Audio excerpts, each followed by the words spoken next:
नमस्कार दोस्तों, आज का अपना अगला नया टॉपिक द्विघात समीकरण, जो कि महत्वपूर्ण सूत्र जो इसमें लगेगा वो आज के लिए आज के टॉपिक में सूत्र बताएंगे। तो द्विघात समीकरण क्या है? सबसे पहले द्विघात समीकरण किसे कहते हैं? तो द्विघात समीकरण का परिभाषा है, एक द्विघात समीकरण में एक चर वर्ग होता है। इस प्रकार के समीकरण को द्विघात समीकरण कहते हैं। जैसे ax square plus bx plus c बराबर 0, जिसमें इसमें हमारा ax स्क्वायर यानी कि a का x का स्क्वायर कितना है, सबसे बड़ा घात इसमें 2, यानी कि द्विघात समीकरण में सबसे बड़ा घात 2 होता है, जहाँ a इक्वल टू नॉट 0 यानी a का मान 0 नहीं होना चाहिए।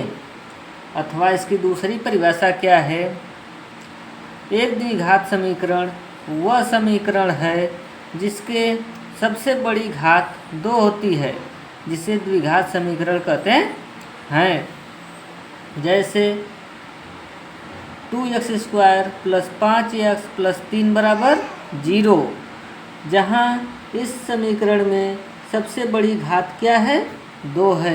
अगला उदाहरण 4x square plus 8x plus 4 बराबर 0, जहाँ इसमें भी हमारा सबसे बड़ी घात क्या है? 2 है। x का गुणांक कितना है? 2, जहाँ a स्क्वायर का गुणांक है, b बराबर x का गुणांक है, और c अचर पद क्या होता है? जहाँ पे कोई भी अक्षर नहीं होता है उसे अचर कहते हैं। जो जहाँ पे अक्षर होता है उसे चर कहते हैं। द्विघात समीकरण के मूल द्विघात समीकरण का जो सूत्र है, ax square plus bx plus c बराबर 0, a इक्वल टू नॉट 0। द्विघात समीकरण के 2 मूल होते हैं, एक अल्फा और दूसरा बीटा। मूलों का योग अल्फा प्लस बीटा बराबर क्या होता है? माइनस b बटा के a हमारा मूलों का योग निकालने के लिए है, और मूलों का गुणनफल बराबर होता है अल्फा इंटू बीटा बराबर c upon a। Alpha square plus beta square बराबर अल्फा प्लस बीटा का whole square minus 2 alpha into beta, यानी a हमारा है a प्लस b का होल स्क्वायर का सूत्र क्या होता है? a square plus b square plus 2ab। तो 2ab plus 2ab minus 1 cut के क्या हो जाएगा? 0। अगला है द्विघात समीकरण के 2 मूल अल्फा कामा बीटा हो तो द्विघात समीकरण x square minus alpha plus beta x plus alpha into beta बराबर 0। विविधकर यानी विवेचक बराबर d बराबर क्या आता है? b square minus 4ac।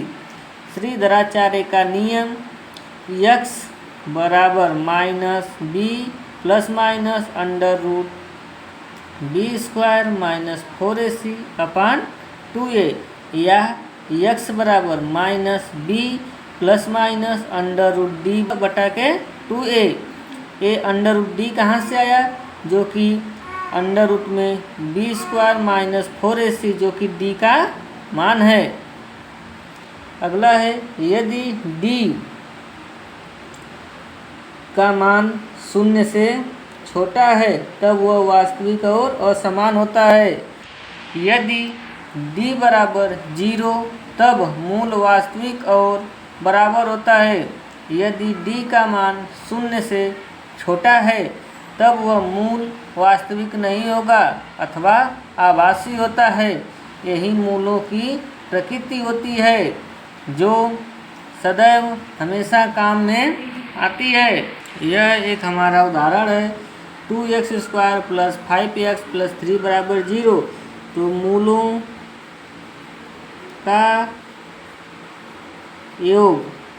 का योग बराबर क्या होता है? अल्फ़ा प्लस बीटा बराबर माइनस बी बटा के ए।